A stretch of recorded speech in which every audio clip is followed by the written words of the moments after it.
What if I tell you game ownership is an illusion? What if I tell you that you don't actually own your games, but just a license to access them? A license that could be revoked at any time. You can take the blue pill and keep buying games all over DRM, keep paying for subscription, keep pretending your library is yours, and going your merry way. Or you can take the red pill, and I'll show you how deep the rabbit hole goes. Ironically, I actually posted this on my YouTube community and someone said, I'll say I'll say who's been in a coma for a decade. I love my community so much. Present day. Present time. Okay, guys, it's LaSpookyEXE, aka the Karen of the Linux community. Yes, I gave myself that name. So let's talk about DRM. So, what is DRM? DRM is basically a tool that they put a game so you can't play the game while being offline. So, essentially, you don't really own the game. You own a license to be able to gain access to that game. But one day someone could just freaking boom, make it disappear and your money is like, yeah, fuck you. Bye. So, I want to give a quick history of how this kind of came about. So, for my younger audience, if you didn't know, back in the days, I was kidding. Anyway, back in the days, I sound like a little person. Okay, okay, all seriousness. So, back in the days, fuck. Okay, so in the good old days, you used to have to go to a store and you used to buy a game. You used to buy a CD. For example, if a game was really long, this was way before Blu-ray CDs, because Blu-ray CDs could store more. You had to buy like, let's say, a game. And the game was really long, so you had to get like 3 CDs and then install your game with those 3 CDs. But you owned the game, and that pretty much confirmed that you bought the game, which is why they didn't really need a license, but it was actually in your machine. You could play it offline. Okay, so around eventually it came in an era where online like digital media and digital games started to become a thing. And I didn't really think nothing of it in the early days because it was actually really accessible. I'm like, oh great, I don't gotta install no CD. I don't gotta worry it doesn't get scratched. And it was all great and stuff. But then people started pirating it.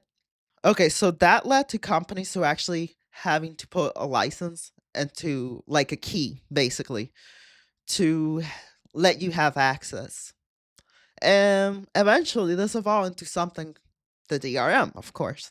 And DRM basically is like it's a key that tells you that you own this game. And yes, I that you purchase this game and only you could play it. So this at first it seemed kind of innocent because at first we kind of so like in the early days we saw that it was just like yeah it's developers trying to protect their IP or whatever. But it started to become a real issue later on because later on, what happened is that they started like pushing these, but on top of pushing these, and you basically not only the game, Ubisoft got sued because of what DRM man, and basically the customer wasn't happy that they didn't really own the game. So a lot of studios like Ubisoft, Activision, EA changed their DRM policies eventually to the point that it made it where you don't really own the game at all. And if they remove the game, you lose access to it, which is why the guy was suing Ubisoft to begin with. And just to make it worse, on top of you not really owning your games, they this now it seems like it has more of a malicious intent because now what they're doing is they're doing this so they can sell you your Game Pass. They advertise their streaming app, and it's like I swear Microsoft was the first one who started pushing cloud gaming, and even Ubisoft went out of the way and they say that gamers have to get used to not owning the games. Bitch, what? No, you pay for something, you want to be able to keep it forever. Like, who the fuck in the right mind think that's okay? You know what? Let's put the tinfoil hat on. Let's put the tinfoil hat on. You guys are probably not going to be able to hear my tinfoil because of the noise suppression on my microphone, but I actually have tinfoil hat on. Well, this is not even a tinfoil hat moment. This already has happened, so it's not even a conspiracy. They remove the games, even though you purchased for it, and you lose complete access to it. And that's really problematic. Because you're essentially getting scammed by a freaking company. Like, I don't care. There's people that actually defend this, and like, how can you defend? I'm lost for words. Those type of people are fucking cockholes. Whoever defends this is a freaking cockhole that's probably follows freaking Sneeko on Twitch, and you probably bought like two Andrew Tate courses. Yeah, you're a cockhole, dude. Let's be honest right here. And like, I get it to protect your IP, but how come that's an excuse what they're not succeeding? This is always the excuse. Oh, people are still in the people still in the game because they don't know if the game is good. So and nowadays, I've noticed that a lot. The majority of people just try the game and pirate it to see if it's good because most these days, especially where pirating is becoming more and more popular. Once again, it's making a comeback. It's because a lot of games are just straight up bad. And before you spend your money, you want to try out the game before. Demos are barely a thing anymore. See, when it's different when they're using it to protect their IP, but it's a completely different thing where they turn around and then you start to find out and see the early signs that they just want to push freaking services. They just want you to subscribe to a certain studio and just keep buying for their subscription. And it's bullshit. Like, I get it if, like, let's say you like a lot of games that a certain company launches. That I could understand. I still don't agree with it in some parts because I don't want DRM to become the norm. But I kind of get it. You're taking advantage of the past. But most of us usually subscribe for like what, like a month or whatever. Like, just to get that one game. That I don't see an issue with that, but see, the thing that makes me afraid is that this is gonna become like the super norm, and they're just gonna straight up just take like you not even be able to buy it. You just have to subscribe, which is okay. That's a tinfoil hat moment, I guess. Like, I'm tired of this companies treating people like you're just well, I guess we are just a product, but I mean, like, we deserve better and we gotta push back because this is bullshit. And I hate how the excuse about, oh, it's cutting into our money and blah, blah, blah. Yeah, it's cutting into your money because your game is freaking bad. There's plenty of games out there that have no DRM and do completely fine. Look at Schedule 1. Look at Bowser's Gate 3. Look at Kingdom Come Deliverance 2. These games don't have DRM, and they're completely fine. Why? They make their numbers because the game is actually good. Maybe instead of making up excuses, since now people don't listen when you call a bigot when a game goes wrong, no one takes it serious no more. So now you're just coming up with excuses. Oh, people are partying my game.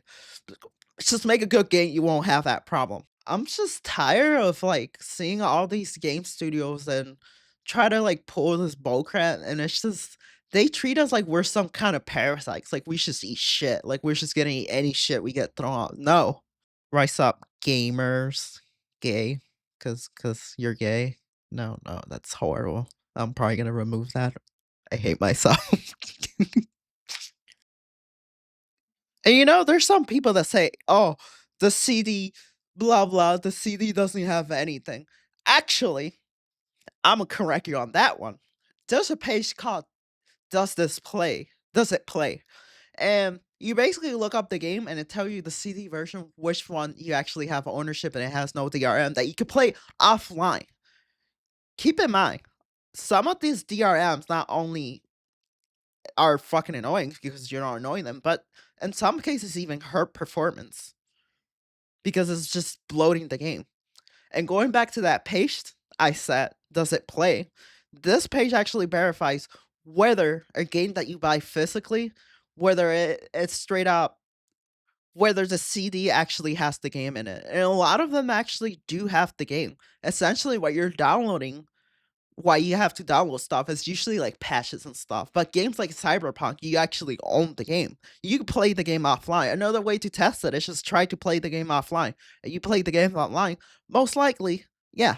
And I don't get it. Like, why are we putting DRM in a single player game? I know it's to protect their IP, but I'm just getting sick of this.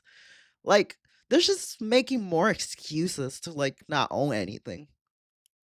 It's almost like a way of controlling them. I just feel like, there are probably some evil guys just dipping their balls in coke, just laughing. And I hate how, like, when that guy went to Ubisoft in court, they basically try to defend themselves saying that, "Oh, when you buy the game, you buy that bitch, I know I don't buy the IP. If I pay to watch a movie in the theater, it doesn't mean I fucking own the fucking movie and the whole industry." That's common sense. And the fact that they try to pull this bullshit, and they're guilty for a fact because they changed their DRM and their term of service real fucking quick after that. That's literally them admitting guilt. Like, at least, like, keep the game even if there's DRM and it hurts performance, I still don't like that. But hey, I'll be a little bit better about it, feel a little bit better if at least you're able to access the game even when they remove it. But they can't because how the system works. So yeah, let's rage. Wait, what's that thing from Big Mouth? Rage, fucking rage. I was kidding. Anyway, as always, don't be a cockhole. And if you like this video, don't forget to like, comment, and until next time, please subscribe. Stay spooky, stay weird, and bye.